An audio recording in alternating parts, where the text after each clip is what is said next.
हरे कृष्ण। तो आज के सेशन में हम देख रहे हैं भगवत गीता के 5th चैप्टर टेक्स्ट नंबर 25।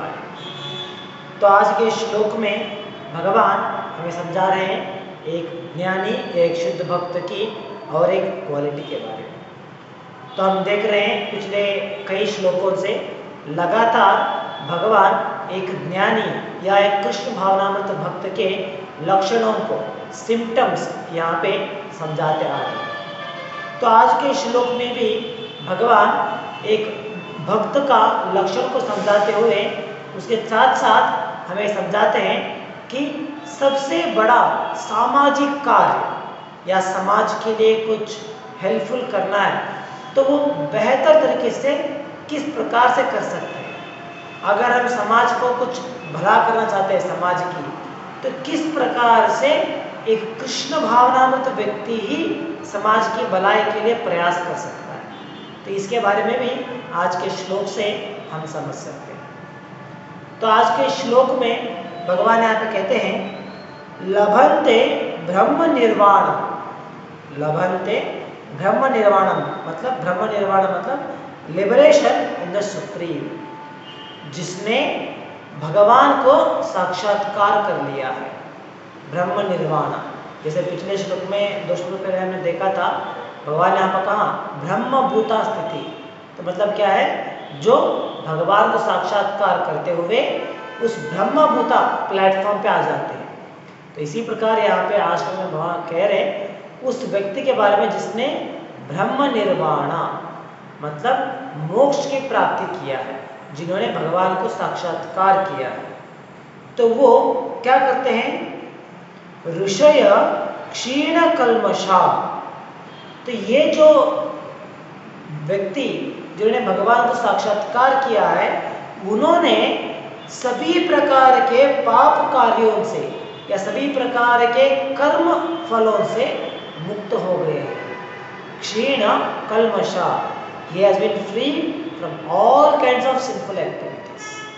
तो जो भी भौतिक कार्य है, पाप कार्य हो सकते हैं, किसी प्रकार के कर्म फल हो सकते हैं, इन सभी प्रकार के रिएक्शन से वो मुक्त हो गए हैं। क्यों मुक्त हो गए हैं? क्योंकि ऋषय, क्योंकि वो शारीरिक रूप से कार्य नहीं कर रहे, लेकिन आत्म के स्तर पे कार्य कर रहे हैं। जैसे भगवान ने पिछले श्लोक में कहा था, पिछले श्लोक में भगवान ने कहा था कि वो he is active with in, मतलब आत्म के स्तर पे वो एक्टिव है, वो कार्य कर रहे हैं आत्म के लिए, या आत्म के स्तर पे वो कार्य कर रहे हैं। तो इसी प्रकार इस श्लोक में भगवान कहते हैं क्षीण कल्मषा, उनकी सभी प्रकार के पाप कार्य या सभी प्रकार के कर्म फल से वो मुक्त हो गए हैं, क्योंकि वो ऋषयः, वो अपने शारीरिक स्तर पे कार्य नहीं कर रहे, बल्कि अपने आत्म के स्तर पे कार्य कर रहे हैं। आत्म की भलाई के लिए, आत्म की जो एंगेजमेंट है उसके लिए कार्य कर रहे हैं। तो इस बात से कार्य करते हुए छिन्न द्विधा यथात्मान। द्विधा, द्विधा मतलब डुअलिटी, डुअलिटी और सब कह सकते हैं द्वंद्व। तो छिन्न द्वंद्व यथात्मान, तो जब वो पूरी तरीके से आत्म साक्षात्कार के लिए प्रयास कर रहे हैं, आत्म साक्षात्कार के मार्ग में जा रहे हैं, जो छिन्न द्विधा, किसी भी प्रकार की डुअलिटी या डाउट इनके मन में नहीं होता। डुअलिटी और द्वंद्व, और जिसे यहाँ पे कहते हैं संस्कृत में द्विधा, इसका मतलब क्या है? जैसे डुअलिटी, जैसे हमने इसके बारे में भी पहले डिस्कस किया था। डुअलिटी मतलब अंदर कुछ और सोचना, बाहर कुछ और बात करना। जैसे मान लीजिए कुछ एग्जाम्पल के अगर हम देखेंगे, तो जैसे कि एक व्यक्ति के बारे में हमारे मन में अलग प्रकार के ख्याल हैं, लेकिन उसके सामने हम बहुत ही अच्छी तरीके से, उसके लिए बहुत ही आदर के द्वारा हमसे बात करते हैं। तो ये क्या कहलाता है? ये है डुअलिटी और द्वंद्व। एक ही व्यक्ति के बारे में मन में कुछ अलग ख्याल है, लेकिन बाहर दिखाने के लिए कुछ अलग प्रकार से बात करते हैं। तो ये डुअलिटी नेचर है। तो जनरली लोग ऐसा करते हैं ना, जैसे उनके सामने तो बड़े अच्छे से बात करते हैं, बड़े प्रेम से बात करते हैं, बड़े आदर से बात करते हैं, लेकिन उनके पीछे पीछे उनके बारे में बुरा ख्याल करते हैं, उनके बारे में बुरी बातें करते हैं। तो ये है डुअलिटी नेचर। तो इसी प्रकार से जो भी हमारे आचरण है उसमें भी कुछ लोगों की डुअलिटी होती है, द्वंद्व होता है। जैसे बाहर दिखाने के लोगों को साधु संत का वेश रहता है, लोगों से प्रशंसा पाते हैं, अरे देखो कितने बड़े डिवोटी हैं, कितने बड़े साधु हैं, लेकिन लोगों के पीछे या अपने सीक्रेट लाइफ में या अपने पर्सनल लाइफ में अगर उनकी जीवन क्रम अगर हम देखेंगे तो it is not according to devotees life. तो एक भक्त के लक्षण में नहीं दिखाई देते। तो बाहर दिखाने के लिए एक भक्त का वेश है, लेकिन अपने जीवन में अगर हम देखेंगे तो भक्त के कुछ भी लक्षण नहीं है। तो इसे कहते हैं डुअलिटी इन नेचर। तो इस प्रकार से एक भक्त जो है वो द्वंद्वा चिन्ह द्विधा यथात्माना, जब उन्होंने आत्म साक्षात्कार के मार्ग में आगे बढ़ रहे हैं तो वो इस प्रकार की डुअलिटी या द्वंद्वा साथ ही डाउट से मुक्त है। और बाद में सर्वभूता हितेरता, तो इस प्रकार से वो सभी जीवों के भलाई के लिए, सभी जीवों के भलाई के लिए वो कार्य कर रहे हैं। तो उनकी जैसे हम कहते हैं ना सामाजिक वेलफेयर, सोशल वेलफेयर या सामाजिक कार्य, दूसरों के भलाई के लिए कार्य करना। तो एक कृष्ण भावनामृत व्यक्ति ही एक सही प्रकार से समाज के हित के लिए कार्य कर रहा है, क्योंकि उनमें किसी प्रकार का द्वंद्व नहीं है, कि इस कंप्लीटली फ्री फ्रॉम डाउट, सभी प्रकार के डाउट से वो मुक्त है। तो इसीलिए वो लोगों के भलाई के लिए ही कार्य कर सकते हैं। जिन लोग व्यक्ति में द्वंद्व होता है तो क्या करते हैं, बाहर से दिखाते हैं कि हाँ हम तो समाज कार्य के लिए कर रहे हैं, लोगों की भलाई के लिए कार्य कर रहे हैं, लेकिन उनका अलग ही मकसद होता है। तो उनके जीवन में आरंभ देखेंगे तो उनका मकसद, उनका जो उनकी जो प्रयास होती है वो अलग होता है। तो ये सभी एक डुअलिटी नेचर का होता है। तो इसीलिए यहाँ पे एक भक्त के बारे में समझाते हुए भगवान कहते हैं कि एक भक्त इस प्रकार से डुअलिटी और डाउट इन सब से मुक्त होते हुए अपने आप को आत्म के स्तर पे कार्य करते हुए समाज की भलाई के लिए, समाज के हित के दृष्टि से वो कार्य करता है। तो हम देखते हैं भावार्थ में प्रभुपाद समझाते हैं कि सामाजिक हित के लिए अगर हमें कुछ कार्य करना है तो किस प्रकार का कार्य सामाजिक हित के कार्यों में सही माना जाता है। क्योंकि आजकल तो इतने सारे लोग अलग अलग प्रकार से प्रयास कर रहे हैं समाज के लिए कार्य करने के लिए। तो सभी लोग क्लेम करते हैं कि हाँ हम भी समाज की भलाई के लिए कार्य कर रहे हैं, लोगों की भलाई के लिए कार्य कर रहे हैं, लेकिन सही मार्ग में या सही दिशा का अगर हम देखेंगे तो वो वहाँ पे समाज की कार्य के अलावा सिर्फ अपने स्वार्थ के लिए कार्य करते हैं। हम तो इसके लिए बेस्ट एग्जाम्पल दे सकते हैं, जैसे हमारे राजनीति, हमारे इतने बड़े बड़े नेता हैं, इतने सारे लोग हैं, सभी लोग कहते तो हैं कि हम तो समाज के कार्य, हम तो सामाजिक कार्य कर रहे हैं, समाज की भलाई के लिए हम कार्य कर रहे हैं, लेकिन ये तो सभी लोगों को मालूम है कि वो कितना समाज के लिए कार्य करते हैं और कितना अपने लिए कार्य कर रहे हैं। तो समाज के कार्य करते हुए किस बात से अपना जेब भर रहे हैं, ये तो सभी लोगों को ज्ञात हुआ विचार है। तो इसके अलावा भी जो राजनीति है या सरकार है, इसके अलावा अगर हम देखें तो ऐसे बहुत सारे संस्था मिलेंगे, ऐसे बहुत सारे व्यक्ति मिलेंगे जो सामाजिक कार्य के आड़ में अपने इंद्रियों को तृप्ति करने का प्रयास करते हैं। तो इसीलिए यहाँ पे आज के इस भावार्थ में प्रभुपाद हमें समझाते हैं कि सामाजिक हित के लिए अगर कार्य करना है तो किस प्रकार के कार्य सामाजिक हित के लिए होते हैं और क्यों। तो इसके विचार आज के इस भावार्थ में हम समझ सकते हैं। तो अनुवाद में यहाँ पे प्रभुपाद कहते हैं, one who is beyond duality and doubt, whose mind is engaged within who is always busy working for the welfare of all sentient beings and who is free from all sins, achieve liberation in the Supreme. तो ये सभी लक्षण प्रभुपाद ने यहाँ पे describe कर रहे हैं भाव अनुवाद में कि इस प्रकार से ये सभी लक्षण होते हुए एक भक्त जो है वो भगवान की प्राप्ति के लिए, भगवान के साक्षात्कार के लिए आगे बढ़ता है। तो उस समय उनके पास ये सभी लक्षण, ये सभी सिम्टम्स उनमें हम देख सकते हैं। तो भावार्थ में प्रभुपाद कहते हैं only a person who is fully in Krishna consciousness can be said to be engaged in welfare work for all living entities. तो अगर कोई अपने आप को क्लेम कर रहा है कि मैं सिर्फ समाज के लिए कार्य कर रहा हूँ, सिर्फ समाज की हित के लिए, लोगों के हित के लिए मैं कार्य कर रहा हूँ, तो हमें चेक करना पड़ेगा कि क्या वो व्यक्ति जो सामाजिक कार्य के लिए कार्य कर रहा है, क्या वो पूरी तरीके से कृष्ण भावनामृत है या नहीं।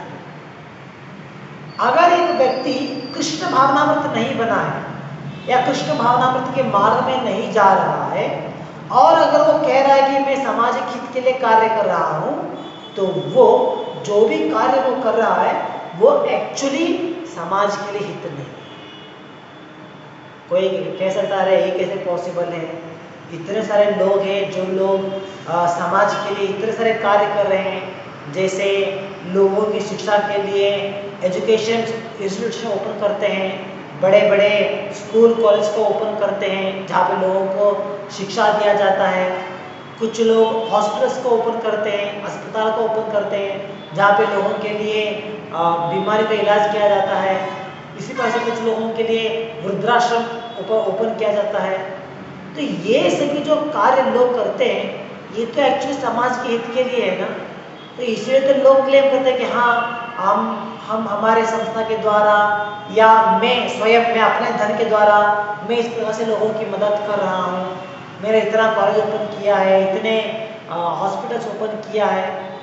तो ये सभी जो विचार लोग करते हैं और लोग सोचते हैं कि हाँ ये तो समाज की भलाई के लिए है, वो एक्चुअली सही प्रकार की मार्ग नहीं।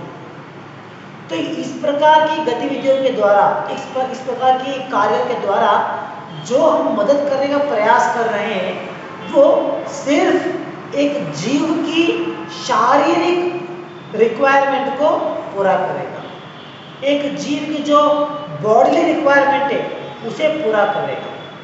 लेकिन ये सभी प्रयास के द्वारा, ये सभी सुविधा के द्वारा हम हर एक जीव की जो सही रिक्वायरमेंट है, आत्म की जो चाहत है, उसे पूरा करने में असमर्थ है। हो सकता है कि अगर एक व्यक्ति या एक संस्था बड़े बड़े कॉलेज ओपन करेंगे, स्कूल्स ओपन करेंगे, हॉस्पिटल्स ओपन करेंगे, लेकिन सभी सुविधाओं के द्वारा वो किसके लिए भलाई कर रहे हैं? हमारे शरीर के लिए। लेकिन हमने तो शास्त्रों के द्वारा इस चीज को समझ लिया है कि हमारा शरीर नश्वर है, ये तो टेम्पररी है, और हम तो ये शरीर नहीं है बल्कि हम तो शरीर के अंदर रहने वाले आत्मा है। तो इस प्रकार से जो ये शरीर ही नश्वर है, जो थोड़ा समय के बाद वैसे भी नष्ट होने वाला है, तो इसकी भलाई के लिए जो भी कार्य किया जाएगा वो अल्टीमेट बेनिफिट नहीं कहलाता, सबसे सर्वश्रेष्ठ कार्य वो नहीं कहलाता। अगर किसी भी कार्य को हमें सर्वश्रेष्ठ कहना है तो वो कार्य जिसके द्वारा आत्म के लिए भलाई के लिए कार्य किया जा रहा है उसे हम कह सकते हैं सर्वश्रेष्ठ कार्य। जैसे सामाजिक कार्य में सबसे सर्वश्रेष्ठ है, इसे कह सकते हैं। कुछ लोग कहते हैं, जैसे लिखते हैं दान में कौन सा दान श्रेष्ठ है, कुछ लोग कहते हैं अन्नदान सबसे श्रेष्ठ है, कुछ लोग कहते हैं रक्तदान, ब्लड डोनेशन ही सबसे श्रेष्ठ है। तो जो भी उनकी एजेंडा है उसके ऊपर वो लोग क्लेम करते हैं, हाँ ये श्रेष्ठ है, ये श्रेष्ठ है। लेकिन एक्चुअली हमें समझना है कि कृष्ण भावनामृत को प्रदान करना ही सबसे बड़ा सामाजिक कार्य कहलाता है। इसीलिए इस भावा के प्रारंभ में प्रभुपाद कहते हैं कि अगर एक व्यक्ति स्वयं कृष्ण भावनामृत है, वो स्वयं कृष्ण भावनामृत के मार्ग में चल रहा है, तो उसी व्यक्ति के द्वारा समाज के लिए कुछ भला काम हो सकता है, लोगों के लिए कुछ मदद हो सकता है, तो वो उसी व्यक्ति के द्वारा है, क्योंकि वो स्वयं पूरी तरीके से कृष्ण भावनामृत है या कृष्ण भावनामृत के मार्ग में चल रहा है। तो जब वो स्वयं कृष्ण भावनामृत के मार्ग में चल रहा है, तो दूसरे लोगों के लिए शारीरिक रूप से उनकी मदद करना या उनके शरीर के लिए जो सहायता चाहिए उस प्रकार सहायता करना, इसमें वो ज़्यादा आसक्ति नहीं दिखाता, बल्कि जब वो स्वयं कृष्ण भावनामृत है तो हर एक जीवी के आत्मा, उनके क्या रिक्वायरमेंट है, उन्हें क्या आवश्यकता है, उसके लिए सहायता करने के लिए वो आसक्ति दिखाते हैं। तो इसलिए प्रभुपाद कहते हैं कि हमें पहले चेक करना पड़ेगा कि क्या वो व्यक्ति कृष्ण भावनामृत है या। तो आगे प्रभुपाद कहते हैं, when a person is actually in the knowledge that Krishna is the fountainhead of everything, then when he acts in that spirit, he acts for everyone. देखिए प्रभुपाद यहाँ कहते हैं जब किस प्रकार से एक व्यक्ति जो कृष्ण भावनामृत में है, जो डिवोटी है, उन्हें ये सही ज्ञान होता है कि भगवान कृष्ण ही सभी कारणों के मूल कारण है, he is the cause of all causes, और उनकी जो भी एक्टिविटी, जो भी वो कार्य करते हैं, वो सभी कार्य भगवान कृष्ण को बीच में रखते हुए उन्हीं की संतृप्ति के लिए वो कार्य करते हैं, ना ही बल्कि वो अपने लिए कुछ सोचते हैं, हाँ अगर मैं ये समाज का कार्य करूँगा तो मेरे लिए क्या मिलेगा इससे। तो लोग जैसे हम देखते हैं आजकल तो ये ट्रेंड बन गया है, कोई भी दूसरे व्यक्ति को सहायता करने का प्रयास करता है, किसी भी प्रकार सहायता हो सकता है, कुछ सहायता करता है तो उसका एक फोटो निकाल देते हैं और सोशल मीडिया में डाल देते हैं। क्यों? उनका भी कुछ एजेंडा होता है, कुछ लोगों का सही तरीका भी हो सकता है या कुछ सही उसका विचार भी हो सकता है, लेकिन लगातार ज़्यादा तरफ अगर आप देखें तो उनका एक एजेंडा होती है कि हाँ वी विल बिकम फेमस, हम लोगों को फेमस हो सकते हैं, लोगों को हमारे बारे में बात कर सकते हैं, हमारे बारे में लोगों को पहचान आएगा, या नहीं तो इसके द्वारा मैं अगर इसको सहायता करूंगा तो उससे मुझे कुछ लाभ मिलेगा, इसे उसमें मुझे मैं अपने लिए कुछ रख सकता हूँ, अपने लिए कुछ परसेंटेज मिलेगा।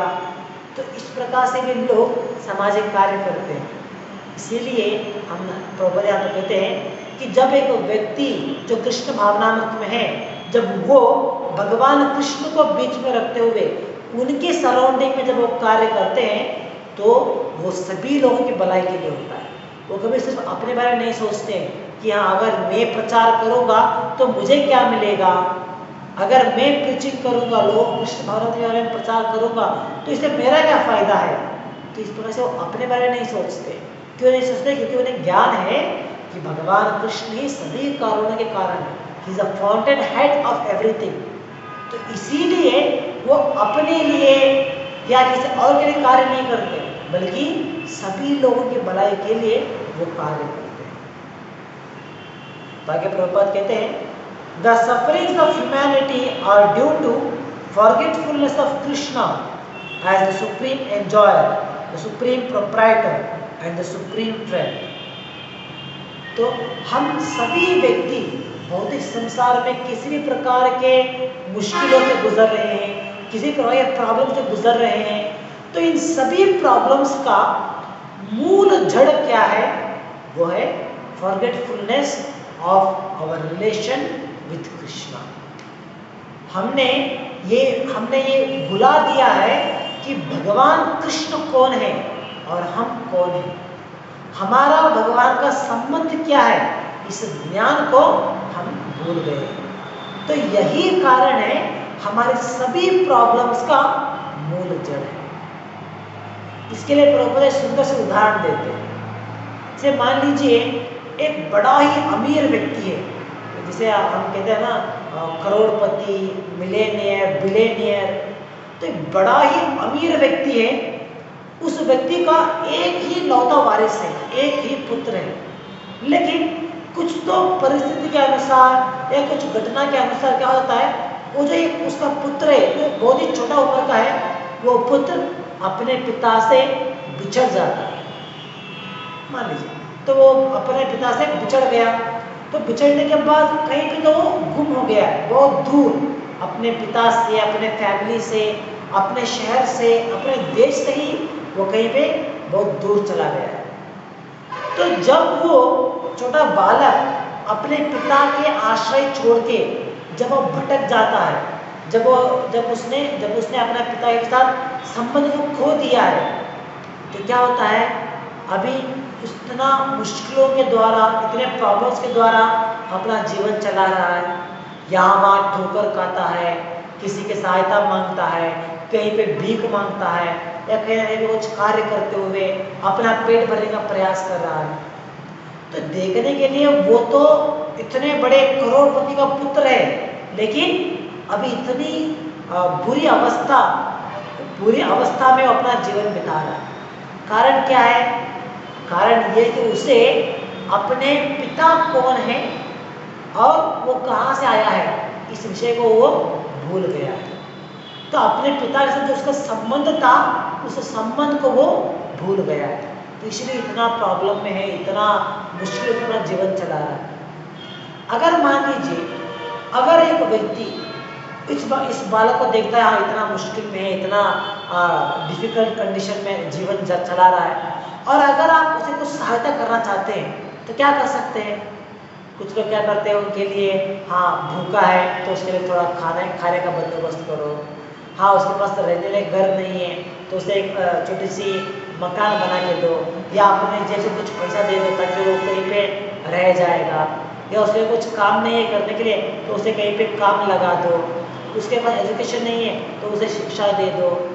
तो लोगों को लगता है ना, अरे इतना बड़ा सामाजिक कार्य कर रहा है, हाँ उस बच्चे को खाना खिला रहा है, उसे शिक्षा दे रहा है, तो ये लगता था कि हाँ बड़ा सामाजिक कार्य है, बड़ा मदद कर रहा है। लेकिन क्या ये सही प्रकार का मदद होता है उस बालक के लिए? क्या ये सही प्रकार का हेल्प होता है उस बालक के लिए? अगर मान लीजिए इसके अलावा अगर एक व्यक्ति सोचेगा कि अरे ये बालक इतना मुश्किल पड़ रहा है यहाँ पे, लेकिन इस बालक का पिता कौन है, कहाँ से ये आया है, तो इस बारे में सोचते हुए अगर उस बालक को अपने पिता के साथ वो मिला देता है, जब उसके पिता इतने करोड़पति बिलियनियर है और उनसे मिला देता है, तो उसकी सभी जो प्रॉब्लम्स है ना, एट वन शॉट, एक ही शॉट में सभी प्रॉब्लम्स सॉल्व हो जाए।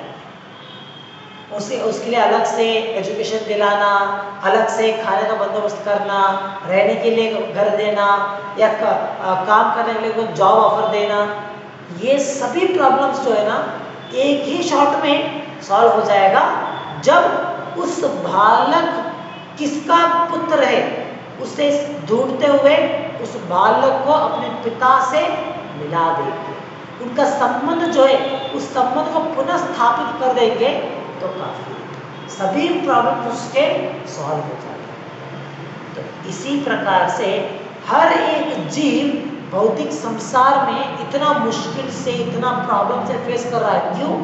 क्योंकि हमने हमारे सुप्रीम फादर जो एक्चुअली करोड़पति, इन सभी करोड़पतियों के पिता है, तो उस पिता के साथ हमारा संबंध था, उस संबंध को हमने भूल दिया और उसे भुलाते हुए यहाँ पे हम ठोकर खा रहे हैं। हाँ मुझे अपने सुख के लिए ये करना है, वो करना है, सभी प्रकार के प्रयासों में हम लगे हुए।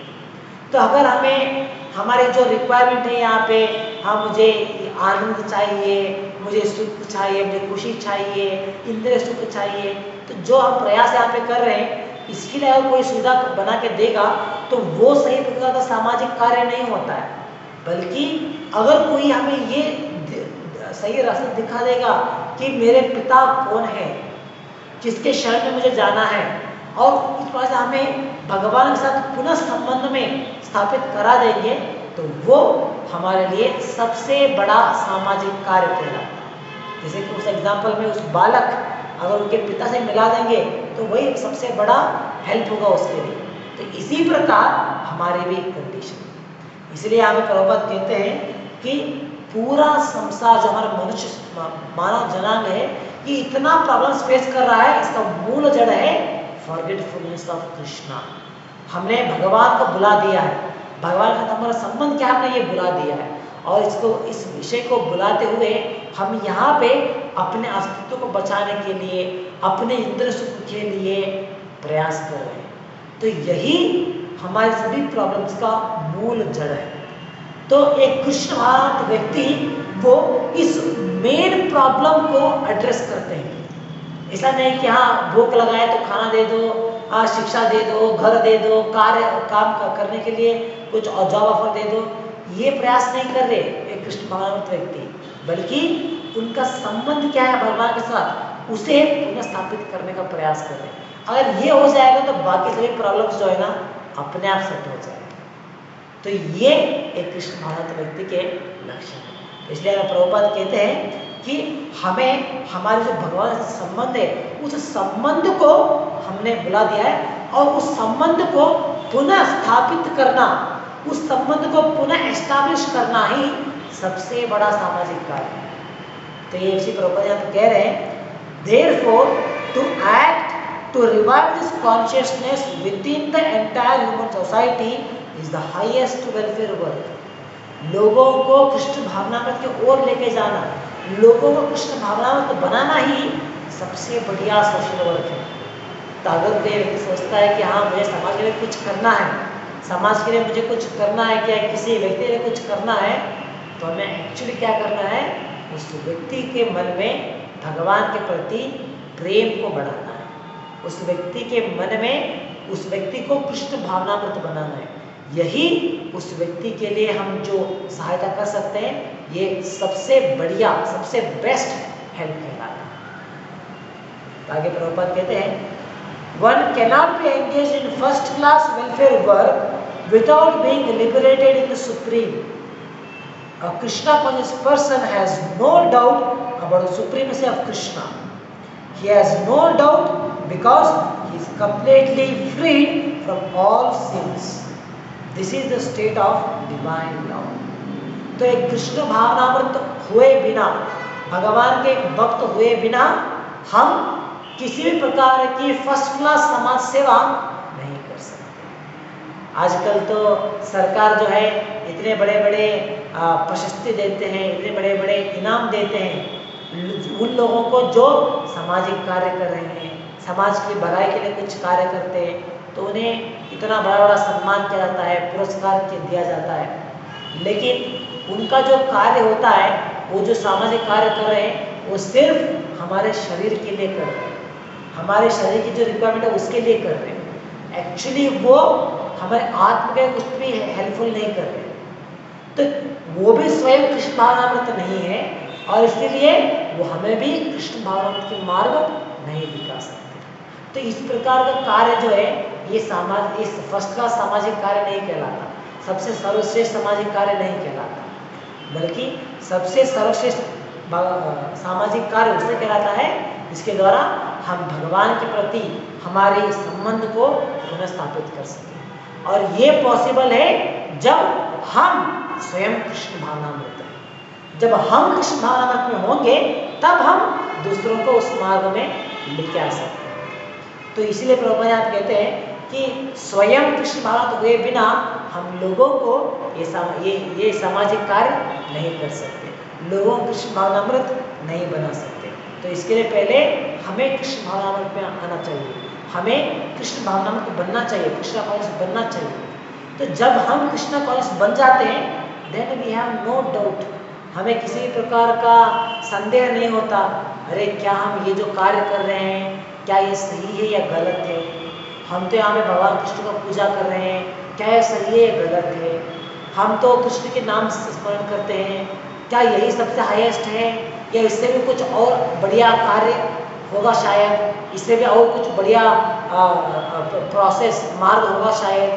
तो इस बारे की कोई भी डाउट एक भक्त हम नहीं देख सकते। उनका विश्वास भगवान के प्रति अटूट होता है, निश्चल होता है, निश्चित होता है।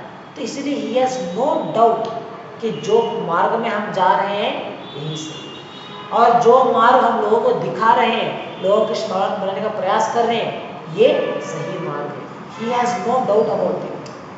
तो ये एक भक्त की क्वालिटी होती है।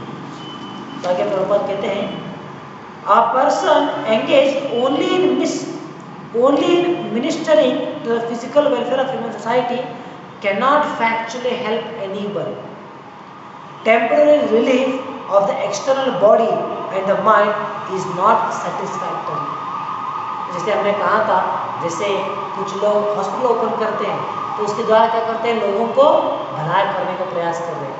तो ये तो उनके शरीर के लिए भला हो गया, लेकिन आत्म के लिए उनके पास कुछ भी प्रयास नहीं है। आजकल तो हम देखते हैं बड़े बड़े मंदिर, बड़े बड़े संस्था, वो लोग भी हॉस्पिटल ओपन करते हैं, धर्मशाला ओपन करते हैं, शिक्षा केंद्र ओपन करते हैं, लेकिन क्या करते हैं, उसके द्वारा बड़े बड़े डोनेशन कलेक्ट करते हैं लोगों से, और इतना फीस कलेक्ट करते हैं, मेडिकल एक्सपेंस कलेक्ट करते हैं। ऐसा कोई भी संस्था नहीं है जो लोगों के लिए मुफ्त में कुछ शिक्षा देगा, एजुकेशन देगा, या मुफ्त में हॉस्पिटल का सेवा कर रहा है। इसे कोई नहीं मिलता है। सभी बड़े बड़े संस्था, सभी बड़े बड़े इंस्टीट्यूशंस हॉस्पिटल खोलते हैं, लेकिन वहाँ पे भी डोनेशन कलेक्ट करते हैं, वहाँ पे भी फीस लेते हैं, इसके लिए फीस है, उसके लिए चार्ज है, सब कुछ चलता ही जा रहा है। तो इस प्रकार के जो कार्य है ये आत्म संतृप्ति के लिए नहीं होता है, आत्म की भलाई के लिए नहीं है, ये सिर्फ हमारे शरीर के लिए। तो इस प्रकार के सामाजिक कार्य को हम सर्वश्रेष्ठ नहीं कह सकते। हाँ, ये भी जरूरी है कि हमें बहुत यहाँ पर संसार में जीना है तो शरीर के लिए भी कुछ रिक्वायरमेंट होते हैं, खाना चाहिए खाने के लिए, कुछ अस्पताल चाहिए, ये सब कुछ है, लेकिन यही हमारा लक्ष्य नहीं होना चाहिए। सिर्फ हॉस्पिटल खोलना, सिर्फ लोगों को एजुकेशन देना, यही हमारा लक्ष्य नहीं होना चाहिए, बल्कि लोगों को कृष्ण भावनामुक्त बनाना, लोगों को कृष्ण भावना का ज्ञान देना, ये सर्वश्रेष्ठ होता है। तो ये हमें प्रयास करना चाहिए। इसके साथ साथ जो बाकी का जो है वो ऑटोमेटिकली सॉल्व हो जाएगा। जैसे एक बालक को उसके पिता से मिला देंगे तो उसकी education problem, finance problem, health problem, सब कुछ अपने आप सॉल्व हो जाता है। तो इसीलिए हमें कृष्ण भावनामृत को प्रचार करना और लोगों को कृष्ण भावनामृत प्रदान करना ही सबसे सर्वश्रेष्ठ सामाजिक कार्य कहलाता है। तो आगे प्रभुपाद कहते हैं, the real cause of one's difficulties in the hard struggle for life may be found in one's forgetfulness of his relationship with the Supreme.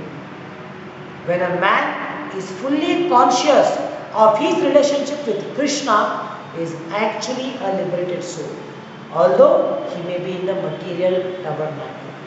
तो इस प्रकार से जब एक व्यक्ति स्वयं कृष्ण भावनामृत है, भगवान के साथ अपने संबंध को पुनः स्थापित करने के लिए प्रयास कर रहा है, तो वो सही प्रमाण में, या उन्हें कहते हैं कृष्णा कॉन्शियस पर्सन, नित्य मुक्ता।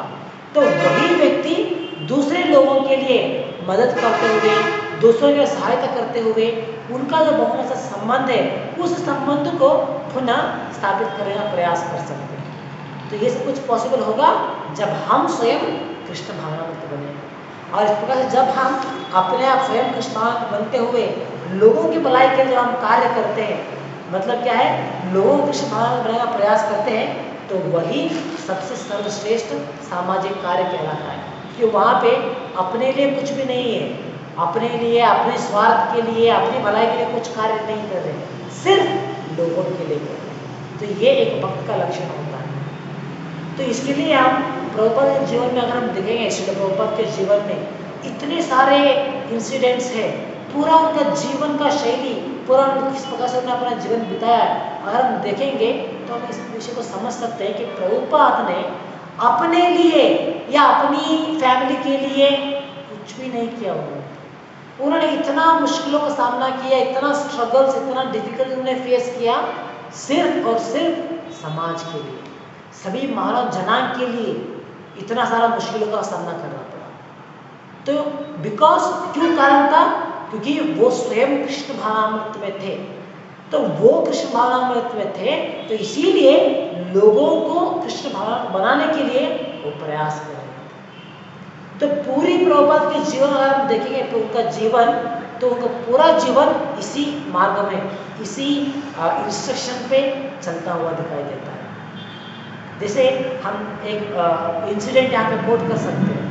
जैसे प्रभुपाद 1965 जब प्रभुपाद पाश्चिमात्य देश को जाने के लिए जाते हैं, पाश्चिमात्य देश को अमेरिका जाने के लिए, उससे पहले भी प्रभुपाद भारत में रहते हुए यहाँ पे प्रचार करने के लिए, लोगों को कृष्ण भावना में करने के लिए इतना प्रयास कर रहे थे।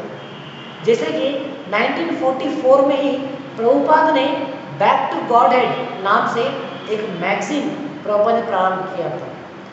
तो उस मैगजीन को प्रभुपाद सिंगल हैंडेडली उस मैगजीन की प्रिंटिंग से लेते हुए उसकी डिस्ट्रीब्यूशन, सेल, सब कुछ प्रभुपाद सिंगल हैंडेडली प्रभुपाद उसे देखते थे। तो इतने वर्षों तक प्रभुपाद जब भारत में थे, इतना वो स्ट्रगल कर रहे थे कि उनकी जो स्ट्रगल है, उस समय के जो इंसिडेंट्स उनके शिष्य कोट करते हैं, उसके द्वारा हम समझ सकते हैं कि प्रभुपाद ने इतना मुश्किलों का सामना करते हुए प्रभुपाद ने प्रचार किया है। ऐसा नहीं कि प्रभुपाद 1965 प्रभुपाद अमेरिका चले गए, वहाँ पे गए और एक संस्था बना दिया और प्रचार करने चालू किया और बड़ा संस्था बन गया। इतना आसान नहीं था प्रभुपाद के। फ्रॉम 1944 जब Prabhupada back to God magazine प्रारंभ करते हैं और उसके बाद में जब प्रभुपाद भगवद गीता का पब्लिकेशन करने के लिए, बाद में भागवतम की बुक्स को पब्लिश करने के लिए प्रभुपाद इतना प्रयास करते हैं। तो जब प्रभुपाद 1965 में जब प्रभुपाद जाते हैं अमेरिका को, उससे पहले ऑलरेडी प्रभुपाद ने भागवतम की पहली, दूसरी और तीसरी तीनों स्कंद का किताब प्रभुपाद ने ऑलरेडी पब्लिश कर लिया था और उसको प्रभुपाद ने पब्लिश करके उसका डिस्ट्रीब्यूशन भी प्रभुपाद ने प्रारंभ कर दिया था। तो इस सभी कार्यों में प्रभुपाद ने किस प्रकार से अपना पूरी श्रम, पूरा समय, पूरा एनर्जी डाल दिया प्रभुपाद ने, तो ये हम उनकी उस समय की घटनाओं से समझ सकते हैं। तो प्रभुपाद, इसके लिए एक संदर्भ आता है जहाँ पे उनके शिष्य इसके बारे में कोट करते हैं कि प्रभुपाद बहुत समय दिल्ली में, जब प्रभुपाद वहाँ पे दिल्ली में रहते थे, एक मंदिर था, वहाँ पे प्रभुपाद ने अपना ऑफिस बनाया था और वहाँ से प्रिंटिंग प्रेस जाने के लिए, जहाँ पे प्रभुपाद की किताब प्रिंट हो रहे थे, वहाँ पे जाने के लिए इतने सारे किलोमीटर प्रभुपाद को कवर करना पड़ता था। तो प्रभुपाद हर दिन सवेरे उठ के, जब अभी प्रिंटिंग प्रेस ओपन में नहीं हुआ होता, उस समय प्रभुपाद पैदल बाय वॉक प्रभुपाद क्रॉस कर लेते मैनी किलोमीटर्स, इतने सारे किलोमीटर क्रॉस करते प्रभुपाद वहाँ पे जाते प्रिंटिंग प्रेस को। और वहाँ पे तो अभी ओपन में नहीं होता प्रिंटिंग प्रेस, वो कोई आया भी नहीं होता था।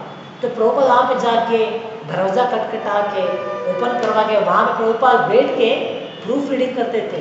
जो प्रभुपाद ने ऑलरेडी मनुस्क्रिप्ट लिख के प्रभुपाद दिया था, तो उसका जो लोग पहले एक कॉपी बनाते, जैसे मनुस्क्रिप्ट कहते हैं, इसके कहते हैं प्रूफ रीडिंग, पहले उसका एक कॉपी बना के देते हैं। तो प्रभुपाद वहाँ पे बैठ के वर्ड टू वर्ड पूरा सब कुछ पढ़ते हुए, कुछ भी सेंटेंस मिस्टेक है या ग्रामेटिकल मिस्टेक है, स्पेलिंग मिस्टेक है, उसका रेक्टिफिकेशन करते हुए प्रभुपाद प्रूफ रीडिंग करते थे।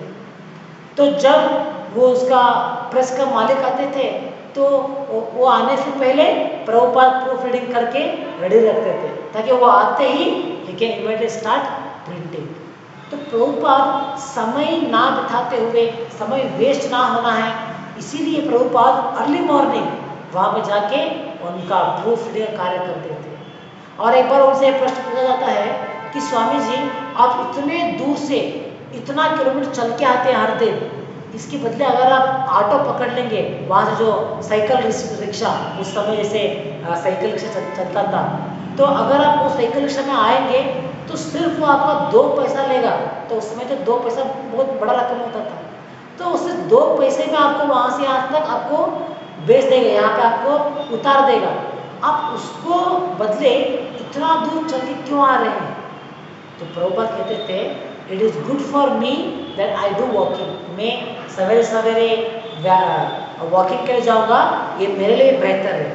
और साथ ही साथ अगर वो मैं 2 पैसा बचा के रखूँगा, तो वही पैसे से मैं यहाँ पे प्रिंटिंग करा सकता हूँ। मेरे जो किताब प्रिंटिंग हो रहा है इसके लिए वो सेविंग्स रहेगा। तो इस प्रकार से प्रभुपाद ने सिंगल हैंडेडली इतना मुश्किल लेते हुए प्रभुपाद हमें बुक के प्रिंट कराते थे। तो जब प्रिंटिंग होने के बाद जब बुक रेडी होता था तो बुक्स क्या करते प्रभुपाद अगेन प्रभुपाद उसे कैरी करते थे सेल करने के लिए। यहाँ जाना, उनके जो कॉन्टैक्ट्स है उनके पास जाना और उन्हें दिखाना अपना काम। देखिए मैंने इस तरह से किताब बनाया है भागवत के ऊपर, हमने भागवत को अंग्रेजी में ट्रांसलेशन किया है। तो प्रभुपाद उस किताब को सेल करते थे, लोगों को मैगजीन सेल करते थे। सेल करते हुए उनसे फंड्स कलेक्ट करते थे, डोनेशन लेते थे, या नहीं तो उस किताब का चार्ज कवर करते थे और जो पैसा आता है उस पैसे से पुनः बुक्स प्रिंटिंग के लिए लगा देते थे। तो इस प्रकार से सिंगल हैंडेडली, ऐसा नहीं कि प्रभुपाद के पास बहुत सारे लोग थे ऑलरेडी, बहुत सारा धन था, कुछ भी नहीं। बहुत बार इवन बुक्स प्रिंटिंग के लिए प्रभुपाद के पास अमाउंट नहीं होता था। फिर प्रभुपाद उन्हें कहते थे कि हाँ आप मुझे पहले इतना बुक, जैसे अगर प्रभुपाद को 1000 कॉपीज किताब चाहिए होता था तो प्रभुपाद कहते पहले मुझे आप इसमें से 300 उतना ही बना के दीजिए ऑन क्रेडिट बेसिस, इतना बना के दीजिए और मैं इन किताबों को सेल करके मैं अमाउंट लेकर आपको दूंगा और फिर आप मुझे अगला स्लॉट, अगला 300 बुक मुझे प्रिंट करके दीजिए। तो इस प्रकार से प्रभुपाद प्रयास करते थे। तो कोई सोचता रहेगा इतना मुश्किलों से इतना प्रयास करने के बाद उन्हें क्या मिल रहा था इससे? क्या प्रभुपाद कुछ प्रॉफिट था उसमें, जैसे 1% 2% कमीशन या कुछ प्रॉफिट? अपने लिए कुछ भी स्वार्थ नहीं, सिर्फ और सिर्फ लोगों के हित के लिए, समाज के लिए, लोगों को कृष्ण भावना बनाने के लिए प्रभुपाद इतना कष्ट उठा रहे थे। तो इसीलिए यहाँ में हमने देखा भावार्थ के प्रारंभ प्रभुपाद कहते हैं कि जैसे भगवान कृष्ण को जब सेंटर में हम कार्य करते हैं तो सिर्फ अपने लिए कार्य करते ही नहीं, सिर्फ पूरे समाज के लिए कार्य करते हैं, वो अपने लिए कुछ भी नहीं करते। तो ये सभी लक्षण हम प्रभुपाद के जीवन में देख सकते हैं। तो इस तरह से अगर हम प्रभुपाद के जीवन के बारे में चर्चा करते जाएंगे तो जितना भी समय हम लेंगे तो वो कम लगेगा, क्योंकि प्रभुपाद के पूरे जीवन इतने सारे घटना है, इतने सारे उनकी पास्ट टाइम है जहाँ पे प्रभुपाद की जो ये समाज कार्य है जो हम एक्चुअली देख सकते हैं। तो इस प्रकार से आज के श्लोक हम समझ सकते हैं किस प्रकार से एक सामाजिक कार्य, अगर कोई कहता है कि हम सामाजिक कार्य करेंगे या करते हैं तो एक्चुअली क्या है, that should be preaching Krishna consciousness, वही सबसे बड़ा सामाजिक कार्य है। और उससे भी बड़ा, उससे भी सर्वश्रेष्ठ कार्य और दूसरा कोई भी नहीं, क्योंकि इस कार्य के द्वारा हम हर एक जीव की भगवान के साथ क्या संबंध है उस संबंध को पुनर्स्थापित करें और इसके द्वारा बाकी सभी प्रॉब्लम्स ऑटोमेटिकली सॉल्व हो जाएगा। तो ये विचार आज के श्लोक से और भावार्थ से हम समझ सकते हैं। तो यहाँ पर समाप्त करेंगे आज के लिए। ग्रंथराज श्रीमद् भगवद गीता की जय। जगत गुरु श्री प्रभुपाद की जय। हरे कृष्ण।